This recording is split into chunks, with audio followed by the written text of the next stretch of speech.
Sesungguhnya Fir'aun telah berbuat sewenang-wenang di muka bumi dan menjadikan penduduknya berpecah belah. Dia bertindak semena-mena, lalim, melampaui batas, lebih mementingkan kehidupan dunia dan berpaling dari ketaatan Rob yang Maha Tinggi. Fir'aun memecah menjadi banyak sekali golongan dan kelompok dan menindas sebagian di antara mereka. Fir'aun menindas Bani Israel yang berasal dari keturunan Nabi Yakub. Saat itu, mereka adalah penduduk bumi terbaik. Mereka berada di bawah kuasa Raja Tiran yang zalim, yang memperbudak dan mempekerjakan mereka untuk pekerjaan-pekerjaan hina. Ada banyak faktor yang melatar belakangi perbuatan raja tersebut. Selain karena kebencian, ada juga faktor ramalan yang beredar pada saat itu. Bani Israel mengalami siksaan dan penyiksaan yang tak terkira.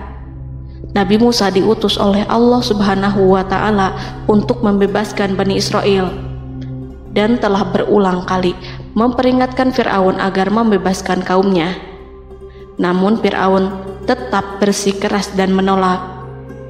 Suatu hari Allah Subhanahu wa Ta'ala memerintahkan Nabi Musa untuk kembali kepada Fir'aun dan menunjukkan mukjizat.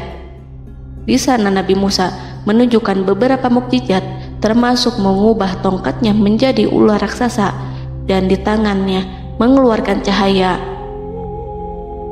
Namun Fir'aun tetap ingkar, dan dari situlah awal mula kehancuran Fir'aun dan pengikutnya. Tentang bagaimana detail kisah lengkapnya serta kelanjutan nasib Fir'aun, dari mana awal mula keangkuhan Fir'aun sampai mengakui dirinya sebagai Tuhan, serta dari mana sumber kekayaan Fir'aun yang sampai penasihatnya saja Qorun bisa membangun istana megah, akan dibahas lengkap di sini. Namun sebelum saya melanjutkan kisahnya, dimohon kepada pemirsa untuk menonton video ini sampai selesai, supaya tidak ada kesalahpahaman dalam memahami isi cerita, serta mohon bantu channel ini semakin berkembang dengan cara subscribe dan berikan like serta komen positifnya. Semoga bantuan pemirsa sekalian menjadi amal jariah dan bernilai pahala di sisinya. Bismillahirrahmanirrahim. Fir'aun menguasai seluruh negeri. Seiring dengan makmurnya negeri Mesir, kekuasaan Fir'aun semakin hari semakin bertambah. Fir'aun berkuasa tanpa ada yang berani menentang, dan dia membuat keputusan sesuka hatinya. Bahkan dengan kesombongannya, dia sampai berani mengaku sebagai Tuhan. Gelar Fir'aun Raja Mesir kuno punya pengaruh besar yang diyakini sebagai seorang yang bertanggung jawab untuk melindungi dunia pada saat itu. Fir'aun bukanlah nama seseorang, melainkan sebutan dalam Al-Quran yang merujuk pada seorang Raja Mesir yang sombong, suka menindas, dan sering melampaui batas, yang hidup ketika Nabi Musa alaihi salam bayi sampai dirinya dibinasakan oleh Allah di Laut Merah. Fir'aun merupakan sebuah gelar bagi raja-raja Mesir yang muncul di era New Kingdom. Pendapat Syekh Abdurrahman As-Sadi mengatakan bahwa Fir'aun merupakan gelar yang diberikan kepada raja-raja Mesir, sebagaimana Raja Babil disebut Namrud, Raja Habasyah disebut An-Najasyi, Raja Yaman disebut Al-Qil, atau Raja Persia yang disebut Kisra, penguasa Roma yang dijuluki Kaisar. Sebutan Fir'aun dalam Al-Quran ini menjurus pada Raja Mesir yang hidup pada tahun 1527 sampai 1407 sebelum Masehi. Fir'aun dikhususkan untuk menyebut penguasa Mesir yang membangkang dan tidak beriman kepada Allah Subhanahu wa Ta'ala, sedangkan yang beriman kepadanya dikenal dengan nama Malik, yang saat itu hidup di zaman Nabi Yusuf alaihi salam. Sebagian ahli sejarah mengatakan bahwa penguasa Mesir pada masa Nabi Yusuf disebut Al-Malik atau Raja, tidak disebut Fir'aun, karena kedua penguasa ini berbeda asal daerahnya. Penguasa Mesir pada masa Nabi Yusuf berasal dari Mesir pesisir, sehingga mudah untuk menerima perubahan. Sedangkan Fir'aun pada masa Nabi Musa berasal dari pedalaman Mesir yang mempunyai watak dan karakter keras serta kolot, dan tidak mudah menerima orang-orang di luar kalangan mereka. Dari keterangan di atas dipahami kenapa penguasa Raja Mesir pada masa Nabi Yusuf percaya kepada Nabi Yusuf dan mengikuti agama Nabi Yusuf, yaitu Islam. kemudian diikuti oleh rakyatnya. Sebagian ahli sejarah menyamakan Fir'aun dengan Mas'ab ibnu Royan. Ada pula yang menyatakan bahwa Fir'aun anaknya Walid ibnu Mas'ab ibnu Royan dari salah satu kaum Ad. Para Fir'aun Mesir kuno memperoleh kekayaan dan membangun kerajaan mereka yang megah melalui berbagai sumber. Beberapa sumber utama kekayaan dan pembangunan kerajaan Fir'aun adalah sumber daya alam. Mesir kuno diberkati dengan sumber daya alam yang melimpah, termasuk emas, tembaga, dan batu mulia yang ditambang dari wilayah gurun dan lembah. Sungai Nil juga menyediakan tanah yang subur untuk pertanian yang menjadi dasar ekonomi Mesir kuno. Air yang sangat penting ini memungkinkan kota-kota tumbuh di tengah gurun. Lonjakan air dan nutrisi itu mengubah lembah Nil menjadi tanah pertanian yang produktif. Menurut Organisasi Pangan dan Pertanian PBB, petani Mesir kuno adalah salah satu kelompok pertama yang melakukan pertanian dalam skala besar, menanam tanaman makanan seperti gandum, serta tanaman industri seperti rami untuk membuat pakaian. Sungai Nil mengalir ke utara sejauh 4.160 mil dari timur tengah Afrika ke Laut Tengah, yang memberikan Mesir kuno tanah subur dan air untuk irigasi.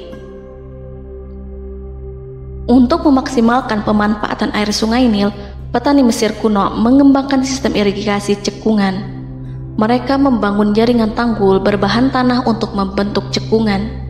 Kemudian mereka menggali saluran untuk mengarahkan air banjir ke dalam cekungan, di mana air akan menggenang selama sebulan hingga tanah jenuh dan siap untuk ditanami. Selain itu, Sungai Nil dapat dimanfaatkan untuk mengangkut material proyek-proyek konstruksi. Untuk mendapatkan manfaat dari Sungai Nil, orang yang tinggal di tepi sungainya harus mencari cara mengatasi banjir tahunan sungai ini. Untuk memprediksi apakah mereka akan menghadapi banjir yang bisa mengakibatkan panen buruk, orang Mesir kuno membangun nilometer atau pilar batu dengan tanda menunjukkan tingkat air. Mereka mengembangkan keterampilan dan teknologi baru dari pertanian hingga pembuatan perahu dan kapal. Sungai Nil juga merupakan rute transportasi penting karena memainkan peran sentral dalam peradaban Mesir kuno. Orang Mesir menjadi ahli dalam membangun perahu dan kapal untuk mengangkut berbagai barang, termasuk ternak, sayuran, ikan, roti, dan kayu. Mesir kuno memiliki perdagangan yang berkembang dengan wilayah Afrika Timur dan Tengah serta Mediterania Timur. Perdagangan ini tidak hanya mencakup barang-barang mewah, tetapi juga bahan pangan dan bahan baku. Fir'aun juga memiliki semua tanah di Mesir dan mengumpulkan pajak dari rakyatnya. Raja Fir'aun juga memperlakukan rakyat dengan kejam tanpa belas kasihan. Ia memeras pajak yang tinggi dan menjadikan kaum Bani Israel sebagai budak kerajaan. Mereka juga menerima upeti dari negara-negara yang dikalahkan atau ingin menjaga hubungan baik dengan Mesir. Bahkan Fir'aun juga memiliki proyek konstruksi untuk membangun struktur megah seperti piramida, kuil, dan monumen yang tidak hanya menunjukkan kekuasaan dan kekayaan mereka, tetapi juga berfungsi sebagai pusat administrasi dan agama. Proyek-proyek ini seringkali menggunakan tenaga kerja dari rakyat yang bekerja selama musim banjir. Kekayaan dan kerajaan megah Fir'aun merupakan hasil dari pengelolaan sumber daya yang efisien, eksploitasi sumber daya alam, dan kebijakan ekonomi yang cerdas. Ini semua mencerminkan kemajuan teknologi, organisasi sosial, dan kekuatan politik Mesir kuno. Kekayaan para Fir'aun Mesir kuno memang sangat luar biasa dan telah menjadi topik penelitian dan kekaguman selama berabad-abad. Fir'aun juga dikenal karena kehidupan mewah mereka. Sebagai penguasa Mesir kuno, Fir'aun hidup dengan kekayaan dan kemewahan yang hampir tak terbayangkan, yang mencerminkan kekuasaan dan status mereka. Mereka menghiasi diri mereka dengan aksesoris yang rumit dan gemerlap, serta mengenakan simbol otoritas dan kekuasaan tradisional. Dan Allah memberikan kepada Fir'aun berupa istidratuhul afiyah, yakni hidup sekian lama tanpa pernah merasakan sakit. Allah Subhanahu wa Ta'ala mengaruniai Fir'aun untuk bisa hidup selama 400 tahun tanpa sakit. Tentu hal tersebut sudah menjadi kehendak Allah Subhanahu wa Ta'ala, maka tidak ada satupun manusia yang bisa menghalangi, bahkan bagi seorang Fir'aun sekalipun yang terkenal dengan kezalimannya. Namun dengan karunia-Nya yang diberikan Allah tersebut bukannya menjadikan Fir'aun sebagai manusia yang bersyukur, tetapi malah membangkitkan kesombongan dan kesesataannya. Dan puncak kesombongan Fir'aun juga dicatat Al-Quran sebagai penguasa tangan besi dan manusia yang pernah mengaku Tuhan. Aku adalah Tuhan kalian yang maha tinggi. Quran Surat An-Najiat ayat 24. Fir'aun hidup selama 446 tahun. Selama hidupnya, Fir'aun memiliki tubuh yang sehat dan bugar tanpa pernah mengalami sakit, meski hanya berupa pusing atau flu sekalipun. Fir'aun bahkan tidak pernah merasakan kelelahan. Fir'aun tidak pernah merasakan perihnya lapar, kerongkongannya tidak pernah tersentuh panasnya dahaga. Seandainya dalam semalam saja Fir'aun dilanda sakit berupa pusing atau demam, maka ia akan sibuk untuk mengurus dirinya sendiri dan tidak berpikiran untuk mengaku bahwa ia adalah Tuhan. Hal ini pun dijelaskan dalam kitab Ihya Ulumuddin Al-Qut Al-Qulub oleh Imam Al-Ghazali. Sesungguhnya yang menyebabkan Fir'aun sampai berani mengatakan, "Aku adalah Tuhan kalian yang maha tinggi," hal ini disebabkan karena ia mengalami masa sehat dalam hidupnya yang begitu lama. Kekejaman Raja Fir'aun diikuti dengan kesombongannya. Ia enggan bersyukur atas kemakmuran yang dianugerahkan Allah Subhanahu wa Ta'ala. Ia justru menjadikan negeri Mesir penuh dengan kemusyrikan. Sungguh, dia Fir'aun termasuk orang-orang yang berbuat kerusakan, dan kami hendak memberi karunia kepada orang-orang tertindas di bumi, dan hendak menjadikan mereka pemimpin dan menjadikan mereka orang-orang yang mewarisi bumi. Dan kami teguhkan kedudukan mereka di bumi, dan kami perlihatkan kepada Fir'aun dan Haman bersama bala tentaranya apa yang selalu mereka takutkan dari mereka. Surat Al-Qasas ayat 1-6. Haman yang merupakan penasihat dan sekaligus pelaksana proyek pembangunan menara untuk Fir'aun yang ikut berkontribusi dalam kesesatan Fir'aun, dan dia juga yang menjadi aktor utama atas kezaliman Fir'aun yang nantinya memberikan nasihat kepada Fir'aun dan mendorongnya untuk menolak ajaran Nabi Musa alaihi salam. Faktor yang mendorong Fir'aun melakukan tindakan keji ini adalah Bani Israel yang mempelajari suatu hal yang mereka riwayatkan dari Ibrahim, bahwa suatu saat nanti akan lahir seorang anak Bani Israel yang akan menghancurkan kekuasaan Raja Mesir. Berita gembira ini terjadi saat insiden antara Sarah, istri Nabi Ibrahim alaihissalam, dengan Raja Mesir yang saat itu berniat jahat terhadap Sarah. Namun Allah menjaganya. Berita gembira ini santer terdengar di antara Bani Israel. Kaum Kipti juga membicarakan berita ini, hingga sampailah juga ke telinga Fir'aun. Sebagian amir dan orang-orang dekat Fir'aun menyampaikan hal itu kepadanya saat tengah berbincang pada malam hari. Waktu itu Fir'aun langsung menginstruksikan untuk membunuh seluruh anak laki-laki Bani Israel untuk mengantisipasi kelahiran anak yang dimaksud. Tapi apa boleh buat, kewaspadaan sama sekali tidak bisa menghindari takdir. Suatu ketika Fir'aun bermimpi seakan-akan api datang dari arah Baitul Maqdis lalu membakar semua rumah Mesir dan seluruh kaum Kipti. Namun, api tersebut tidak membahayakan Bani Israel. Saat bangun, Fir'aun merasa takut oleh mimpi itu. Ia kemudian mengumpulkan seluruh paranormal dan tukang sihir. Fir'aun bertanya kepada mereka terkait mimpi itu. Mereka berkata, akan lahir seorang bayi laki-laki dari kalangan Bani Israel yang akan menghancurkan penduduk Mesir. Sebab itulah Fir'aun memerintahkan untuk membunuh anak laki-laki dan membiarkan hidup anak perempuan. Fir'aun sangat mewaspadai agar Musa tidak lahir, hingga menunjuk sejumlah laki-laki dan dukun beranak berpatroli memeriksa para wanita hamil dan mendata waktu kelahiran mereka. Jika ada yang melahirkan anak laki-laki, si bayi langsung disembelih oleh para algojo seketika itu juga. Allah berfirman, kami mengilhamkan kepada ibu Musa, susuilah dia Musa, jika engkau khawatir atas keselamatannya, hanyutkanlah dia ke sungai Nil dalam sebuah peti yang mengapung. Janganlah engkau takut dan janganlah pula bersedih. Sesungguhnya kami pastikan mengembalikan kepadamu dan menjadikan sebagai salah seorang rasul. Surat Al-Qasas ayat 7. Pada saat itu, ibu Musa yang bernama Ayarika, ada juga yang menyebut Ayah Zakat, merasakan kesedihan yang amat dalam dan sudah mengantisipasi sejak pertama kali mengandung Musa. Kehamilannya ini memang tidak terlihat. Harun lahir pada tahun ketika hukuman mati bagi lelaki tidak berlaku, sementara Musa lahir pada tahun di mana bayi laki-laki harus dibunuh. Saat melahirkan, ibunya mendapat ilham agar Musa kecil diletakkan di dalam peti yang diikat dengan tali. Rumahnya tepat di hulu sungai Nil. Ia menyusui Musa, kemudian ketika khawatir pada seseorang, ia meletakkan Musa di peti itu, lalu dilepaskannya ke lautan, sementara talinya tetap dipegang.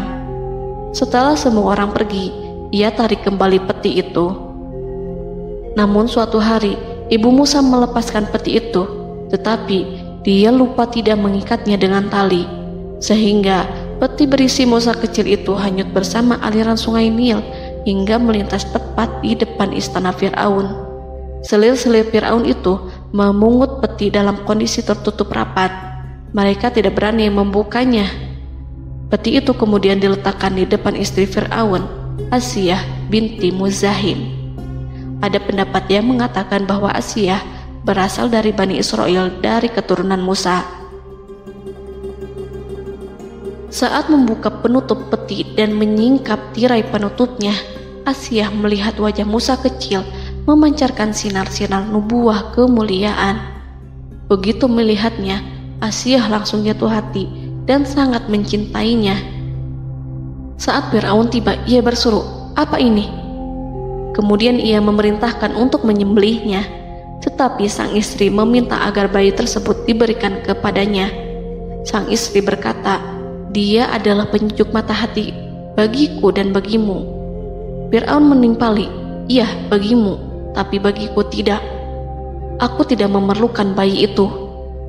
Petaka memang selaras dengan tutur kata. Kata-kata istri Fir'aun, mudah-mudahan dia bermanfaat kepada kita. Allah memberikan manfaat yang ia harapkan. Di dunia, Allah memberikan hidayah padanya melalui sosok Musa, dan di akhirat, Allah menempatkan dia di surganya karena Musa. Atau kita ambil dia menjadi anak. Keduanya pun mengadopsi Musa karena mereka berdua tidak punya anak. Perkataan Asiyah ini diabadikan dalam Al-Quran surat Al-Qasas ayat 9. Dan berkatalah istri Fir'aun, "Ia adalah penyejuk mata hati bagiku dan bagimu. Janganlah kamu membunuhnya. Mudah-mudahan ia bermanfaat kepada kita, atau kita ambil ia menjadi anak, sedangkan mereka tidak menyadari." Dalam ayat ini Allah Subhanahu wa Ta'ala berfirman yang artinya, sedangkan mereka tidak menyadarinya. Ibnu Katsir menjelaskan maksud dari ayat ini, mereka tidak mengetahui apa yang dikehendaki Allah, bahwa di tangan anak itulah terjadinya kehancuran masa depan Fir'aun dan bala tentaranya. Mereka tidak mengetahui hukuman besar Allah yang dikehendaki terhadap Fir'aun dan pasukannya. Mereka tidak tahu bahwa Allah menakdirkan mereka untuk memungutnya. Saat Musa tinggal di kediaman Fir'aun, pihak keluarga ingin menyusuinya. Namun Musa tidak mau menerima susu wanita manapun. Ia juga tidak mau makan, hingga mereka dibuat bingung karenanya. Mereka berusaha sebisanya untuk memberi Musa makan, namun Musa tidak mau. Seperti yang Allah sampaikan dalam surat Al-Qasas ayat 12. Dan kami cegah dia Musa menyusu kepada perempuan-perempuan yang menyusuinya sebelum itu. Mereka kemudian mengirim Musa bersama para dukun beranak dan sejumlah wanita ke pasar. Mungkin Musa mau menyusu pada seorang wanita di sana. Saat semua orang berdiri di hadapan Musa, saudari Musa melihatnya. Ia tak memperlihatkan sikap seakan-akan mengenal bayi yang sebenarnya adalah adiknya. Mereka kemudian pergi bersama saudari Musa itu ke kediaman Musa. Musa kecil kemudian digendong ibunya untuk menyusui bayi itu. Bayi yang tidak lain adalah anaknya sendiri, langsung menyusu dengan lahap. Melihat hal itu, mereka merasa sangat puas dan gembira. Mereka pun melaporkan peristiwa yang sangat menggembirakan itu kepada Asia. Asia meminta agar perempuan yang tidak lain adalah ibunya Musa itu untuk menetap bersamanya dan memohon kebaikan serta kesediaannya. Namun, perempuan itu menolaknya seraya berkata, "Sesungguhnya aku mempunyai suami dan anak-anak yang tidak bisa aku tinggalkan. Akan tetapi, aku siap melakukan jika bayi itu dibawa kepadaku ke rumahku." Akhirnya Asia mengutus ajudan kerajaan untuk menyerahkan bayi itu kepada ibunya Musa untuk disusui secara rutin. Asia kemudian memberikan berbagai macam fasilitas kepada ibu Musa, berupa biaya nafkah sehari-hari, pakaian-pakaian bagus, dan beberapa hadiah istimewa yang lainnya sebagai kompensasi upah menyusui bayi itu. Akhirnya, Musa kecil kembali ke pangkuan ibunya dan berada di bawah asuhannya. Allah telah menyatukan kembali bayi yang bernama Musa itu dengan ibunya sendiri. Fir'aun tidak akan menyangka jika Allah telah mempersiapkan sesuatu yang besar lewat kehadiran Musa kecil di kerajaannya. Sang raja bengis lagi terpedaya oleh banyaknya pasukan yang dimiliki, kekuasaan, dan luasnya kerajaan yang maha agung yang tak terkalahkan, dan takdirnya tak bisa ditentang. Allah telah memutuskan bahwa bayi itu yang dia dan pengikutnya waspadai keberadaannya itu hingga dengan bengis membunuh banyak sekali nyawa yang tak terhitung jumlahnya. Padahal anak tersebut justru tumbuh dewasa di kediamannya, di atas kasurnya, memakan makanannya, dan meminum yang ada di rumahnya. Fir'aun sendiri justru mengadopsi dan merawat serta mengasuhnya tanpa menyadari rahasia besar di balik itu. Anak itu yang membuatnya binasa di dunia dan akhirat karena menentang kebenaran yang nyata yang ia sampaikan kepadanya. Nabi Musa tumbuh dan hidup sebagai salah seorang dari keluarga kerajaan hingga mencapai usia dewasanya, di mana ia memperoleh asuhan dan pendidikan sesuai dengan tradisi istana.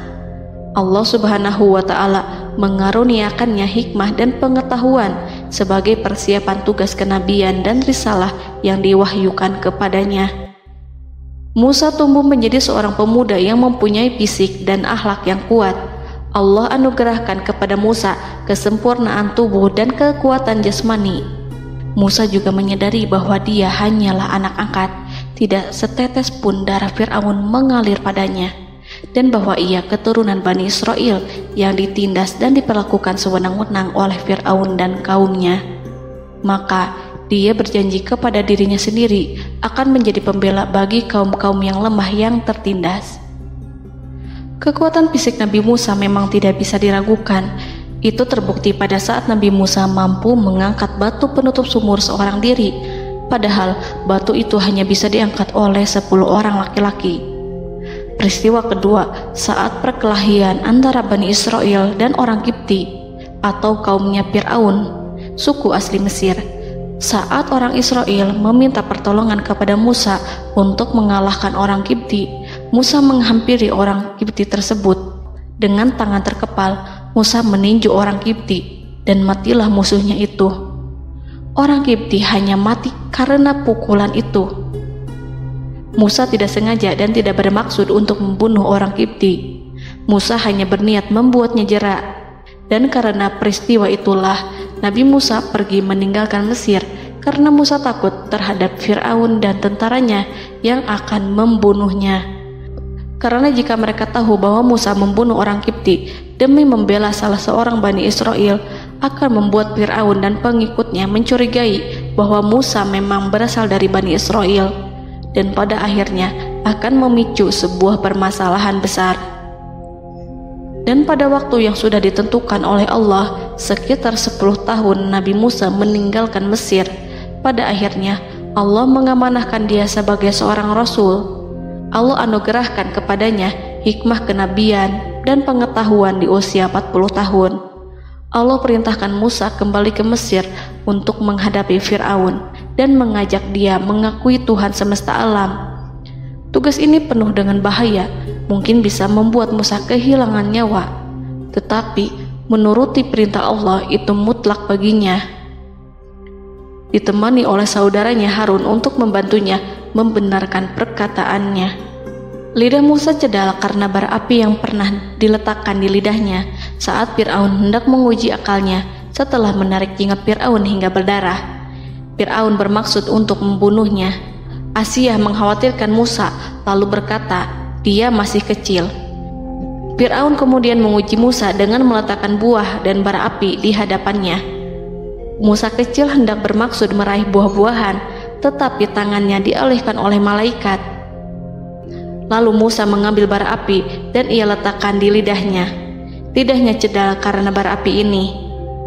Musa meminta kepada Allah agar kekakuan yang ada di lidahnya dihilangkan sebagian, sebatas agar kata-katanya bisa dipahami, dan tidak meminta untuk dihilangkan secara total, karena para rasul hanya meminta sebatas yang diperlukan.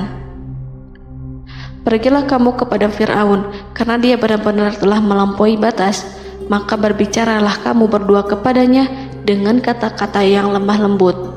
Mudah-mudahan dia sadar atau takut. Quran Surat Toha ayat 42-43. Ini merupakan sifat santun dan kasih sayang serta rahmat Allah terhadap makhluknya, meski Allah mengetahui kekafiran dan kesewenang-wenangan dan kesombongan Fir'aun. Bersama Harun, Musa mendatangi Fir'aun setelah menemui beberapa rintangan yang lazim ketika akan menemui raja pada waktu itu. Pertemuan Musa dan Harun juga dihadiri oleh beberapa anggota pemerintahan dan penasihat. Bertanyalah Fir'aun kepada mereka berdua, siapakah kalian berdua ini? Musa menjawab, kami Musa dan Harun adalah pesuruh Allah agar kamu membebaskan Bani Israel dari perbudakan dan penindasanmu dan menyerahkan mereka kepada kami agar mereka menyembah kepada Allah dengan leluasa dan menghindari siksaanmu.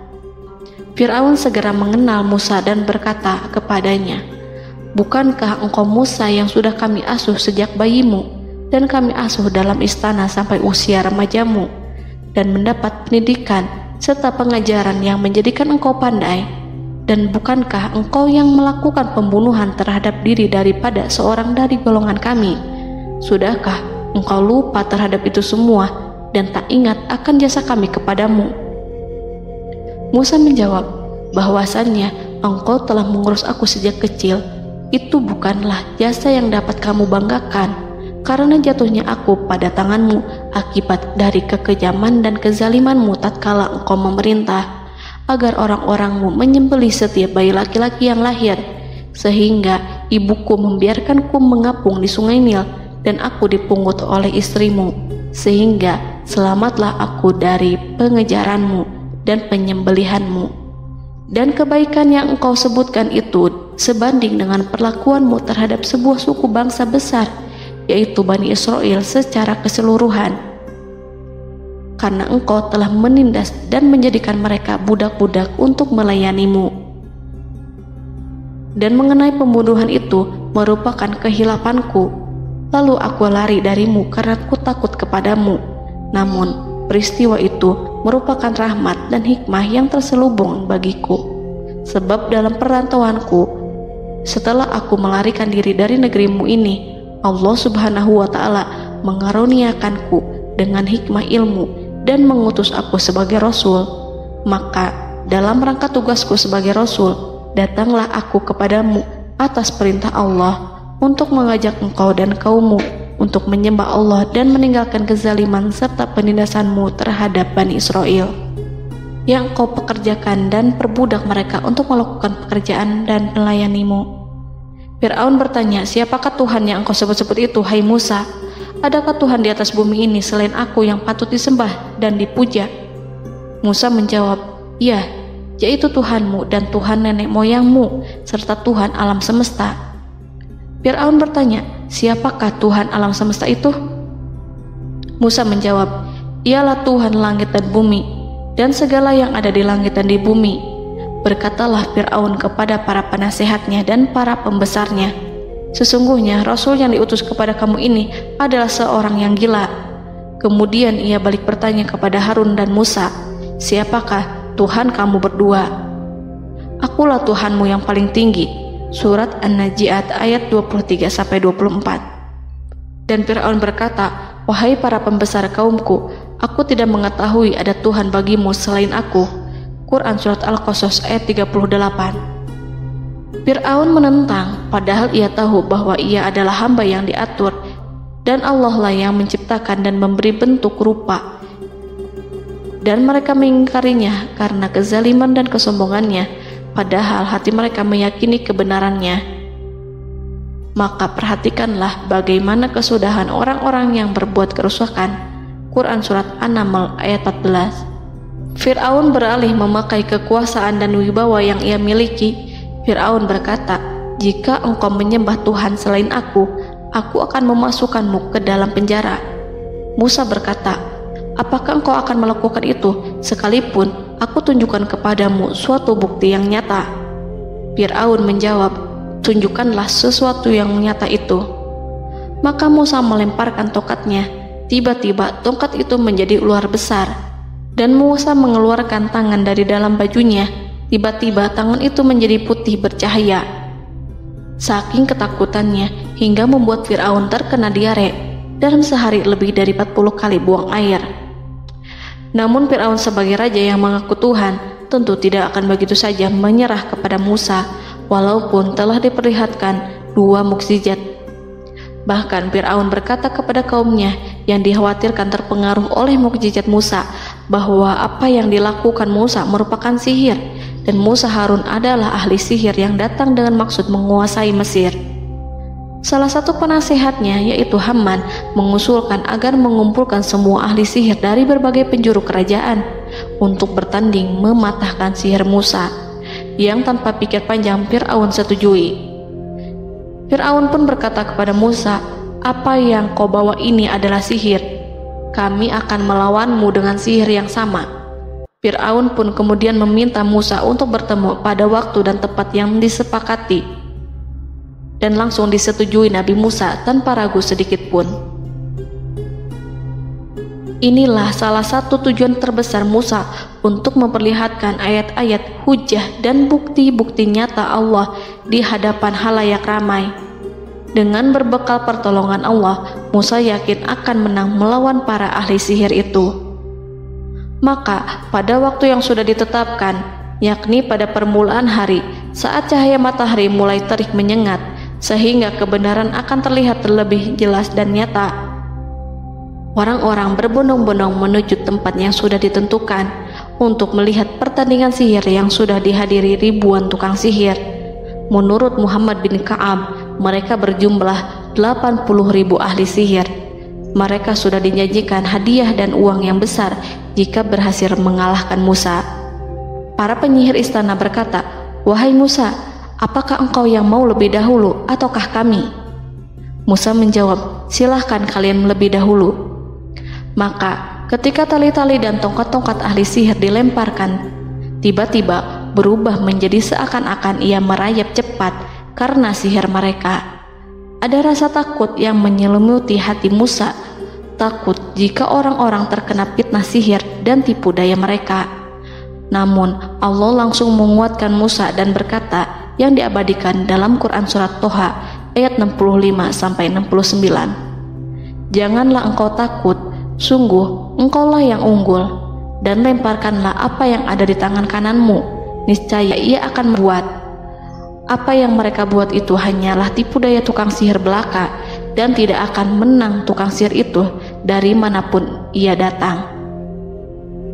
Saat Musa melemparkan tongkat, tongkat itu berubah menjadi ular besar yang memiliki kaki, berleher besar, dan bentuk yang menakutkan, hingga semua orang lari dan menjauh.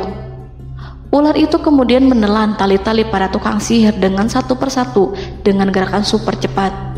Semua orang melihatnya dengan penuh keheranan, sementara para tukang sihir mereka tercengang dan bingung kala melihatnya. Mereka melihat sesuatu yang sama sekali tidak pernah terlintas di benaknya dan juga berada di luar bidang yang mereka kuasai. Saat itulah mereka tahu pasti bahwa yang mereka lihat itu bukanlah sihir, sulap, khayalan ilusi ataupun kebohongan semata, tetapi sebuah kebenaran yang hanya bisa dilakukan oleh Yang Maha Benar, yang mengutus mukjizat tersebut dengan benar. Allah menyingkap tabir kelalaian dari hati mereka, menyinarinya dengan petunjuk yang Ia ciptakan dan menyingkirkan gumpalan keras di hatinya. Mereka segera bertaubat dan tunduk sujud kepadanya. Dengan lantang mereka mengatakan kepada semua yang hadir tanpa memperdulikan hukuman ataupun siksaan apapun, "Kami beriman kepada Rob seluruh alam, yaitu Tuhannya Musa dan Harun." Fir'aun yang congkak dan sombong tentu sangat marah dengan apa yang disaksikannya itu. Ketika melihat ahli-ahli sihirnya begitu cepat menyerah dan mengakui kekalahan kepada Musa, bahkan menyatakan beriman kepada Tuhan Musa dan Harun. Tindakan itu dianggapnya sebagai pelanggaran terhadap kekuasaannya dan penentangan terhadap ketuhanannya dan merupakan tamparan bagi kewibawaannya. Fir'aun berkata kepada mereka, "Apakah kalian telah beriman kepada Musa sebelum aku memberi izin? Kenapa kalian tidak terlebih dahulu bermusyawarah kepadaku sebelum melakukan tindakan keji di hadapan rakyatku ini? Dia itu pemimpinmu yang mengajarkanmu sihir, dan bukankah ini adalah persengkongkolanmu terhadapku? Musa dapat mengalahkan kamu sebab ia mungkin merupakan guru dan pembesar yang mengajari sihir kepadamu, dan kamu telah mengaturnya, dan sandiwaramu ini tak akan kubiarkan. Akan kupotong tangan dan kakimu secara bersilang, dan sungguh aku akan salib kamu pada pangkal pohon kurma sebagai balasan dan hukuman atas pengkhianatanmu ini." Walaupun melihat langsung kebenarannya, Fir'aun tetap tidak percaya. Dia tidak suka keyakinan para penyihir terhadap Musa. Para penyihir itu yang telah mengakui keimanan mereka kepada Allah tak merasa gentar ataupun takut, karena ketika para tukang sihir itu sujud, mereka melihat rumah dan istana-istana di surga yang telah dipersiapkan untuk mereka. Semuanya dirias untuk menyambut kedatangan mereka. Karena itu, mereka tidak peduli dengan ancaman Fir'aun.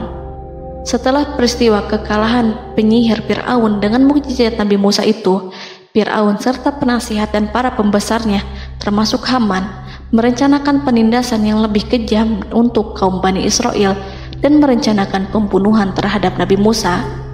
Fir'aun khawatir jika gerakan Musa tidak dipatahkan akan mengancam kerajaan dan kewibawaannya yang mengaku sebagai Tuhan. Walaupun sudah diingatkan oleh orang mukmin dari kalangan keluarga Fir'aun agar tidak membunuh Nabi Musa dan menyeru kembali menuju jalan yang benar dan mengingatkan kepada akibat yang buruk yang akan didapati nanti, namun Fir'aun dan penasihatnya tetap berada pada kesesatan. Sebagai balasannya, Allah menghukum Fir'aun dan penduduknya dengan kekeringan dan penyakit yang bertahun-tahun karena menolak Rasulnya. Mereka dilanda banjir bandang, darah yang bercampur dengan seluruh air yang ada. Setiap kali mereka akan mengambil air, baik air sumur ataupun air sungai Nil, pasti akan berubah menjadi darah segar. Serbuan belalang pun tidak bisa mereka hindari. Belalang menghinggapi tanaman hingga tak menyisakan satupun buah, daun ataupun rumput. Serangan hama dan wabah katak juga mengerumuni mereka hingga berjatuhan di makanan, wadah-wadah, sampai-sampai ketika ada yang membuka mulut untuk makan ataupun minum, pasti ada katak yang jatuh di situ. Semua hukuman itu hanya menimpa Fir'aun dan pengikutnya, sama sekali tidak menimpa Nabi Musa dan Bani Israel. Namun mereka tidak belajar ataupun berubah, mereka tetap saja kafir dan hanyut dalam kejahatan. Setiap kali Allah timpakan hukuman kepada Fir'aun dan pengikutnya, mereka bersumpah dan berjanji kepada Musa untuk beriman. Namun ketika hukuman itu dihilangkan, mereka ingkar janji berpaling dan kembali kepada keburukan seperti sedia kala. Dari semua penderitaan ini, Allah perintahkan Musa membawa pengikutnya keluar dari Mesir, memulai perjalanan berbahaya antara hidup dan mati.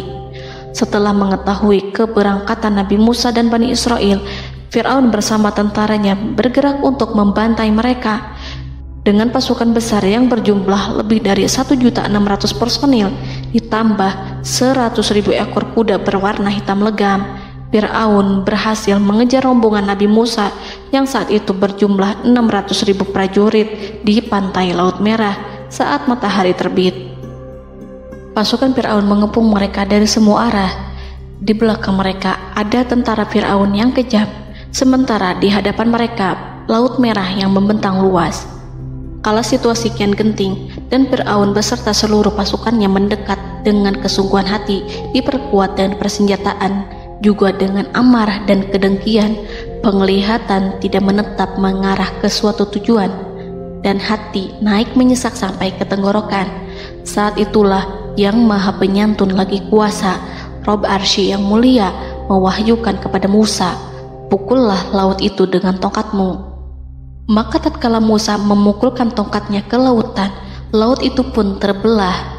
Air lautan berdiri tegak laksana gunung yang terbelah oleh kuasa yang maha agung, yang bersumber dari zat yang mengatakan kepada sesuatu, "Jadilah," maka jadilah sesuatu itu. Allah memerintahkan angin barat untuk menyapu kerikil-kerikil hitam lautan, hingga dasar lautan berubah menjadi tanah yang kering, yang tidak melekat pada kaki-kaki kuda dan hewan. Allah memerintahkan Musa untuk melintas bersama kaumnya. Mereka segera turun melintas dengan senang. Mereka menyaksikan sebuah hal yang membuat mata tercengang dan memberikan petunjuk pada hati orang-orang yang mukmin. Setelah Musa bersama kaumnya melintas secara keseluruhan dan keluar dari lautan, saat itulah pasukan garis depan Fir'aun baru masuk. Saat itu Musa bermaksud memukulkan tongkat ke lautan agar kondisi laut kembali seperti sedia kala, agar Fir'aun dan pasukannya tidak bisa mengejar. Tapi Allah yang Maha Kuasa dan pemilik keluhuran memerintahkan agar lautan tetap dibiarkan seperti itu, seperti yang ia firmankan. Saat Musa membiarkan lautan dalam kondisi terbelah dan Fir'aun tiba di tepi pantai, ia melihat sesuatu yang dahsyat. Kondisi ini membuatnya tercengang, dan ia tahu betul bahwa apa yang dilihatnya adalah pekerjaan Rob Arsy yang mulia, seperti halnya mukjizat lain yang pernah ia lihat sebelumnya. Fir'aun berhenti dan tidak maju. Ia menyesal karena mengejar Bani Israel dalam situasi seperti ini, di saat penyesalan tiada lagi membawa guna. Namun Fir'aun memperlihatkan sikap tangguh dan kuat di hadapan para pasukannya dan memperlakukan mereka layaknya musuh.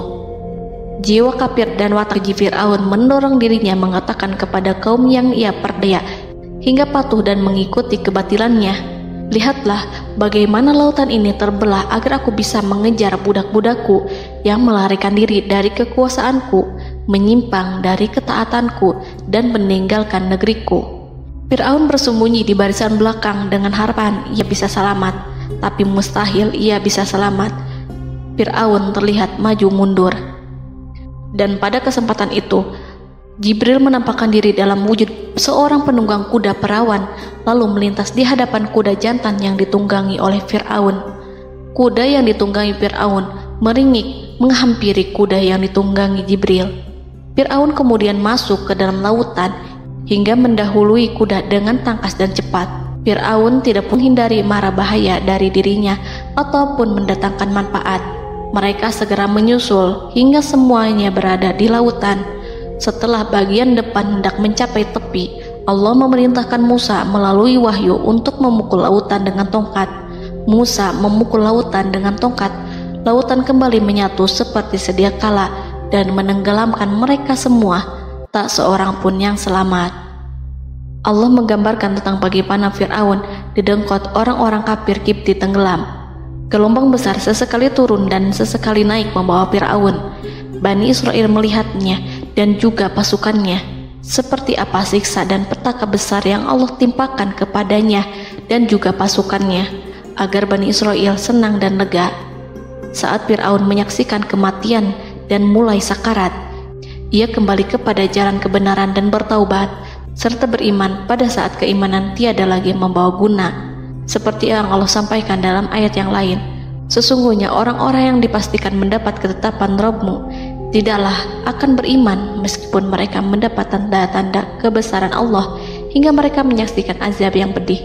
Quran Surat Yunus ayat 96-97. Seperti itulah Musa mendoakan keburukan pada Fir'aun dan golongannya agar harta benda mereka dibinasakan, hati mereka diikat sehingga mereka tidak akan beriman hingga melihat siksaan yang pedih, yaitu ketika keimanan tidak ada lagi membawa guna bagi mereka, sekaligus sebagai penyesalan bagi mereka. Allah berfirman kepada Musa dan Harun saat keduanya mengucapkan doa tersebut, sungguh telah diperkenankan permohonan kamu berdua. Quran Surat Yunus ayat 89. Siksaan yang ditimpakan kepada Fir'aun dan pasukannya ini merupakan jawaban atas doa Musa dan saudaranya Harun. Dalam hadis riwayat Imam Ahmad, Rasulullah Shallallahu Alaihi Wasallam bersabda, saat Fir'aun berkata, aku percaya bahwa tidak ada Tuhan melainkan Rabb yang dipercaya Bani Israel, Jibril berkata kepadaku, wahai Muhammad, andai kau melihatku saat mengambil pasir lautan, lalu aku sumpalkan ke mulutnya karena khawatir jika rahmat menghampirinya. Ibnu Abbas dan lainnya mengatakan, sebagian Bani Israel meragukan kematian Fir'aun, bahkan ada yang menyatakan bahwa Fir'aun tidak mati. Allah kemudian memerintahkan lautan untuk mengapungkan jasad Fir'aun. Maka pada hari ini kami selamatkan jasadmu, yaitu dengan mengenakan baju perang yang dengannya kau dikenali, agar engkau dapat menjadi pelajaran bagi orang-orang yang datang setelahmu, yaitu agar kau menjadi bukti bagi Bani Israel atas kekuasaan Allah yang membinasakan Fir'aun. Karena itu, sebagian salaf membaca, kemungkinan yang dimaksud adalah kami menyelamatkan jasadmu beserta baju perangmu agar kau menjadi pelajaran bagi orang-orang setelahmu dari kalangan Bani Israel, dan mereka tahu bahwa kau telah binasa. Wallahu a'lam.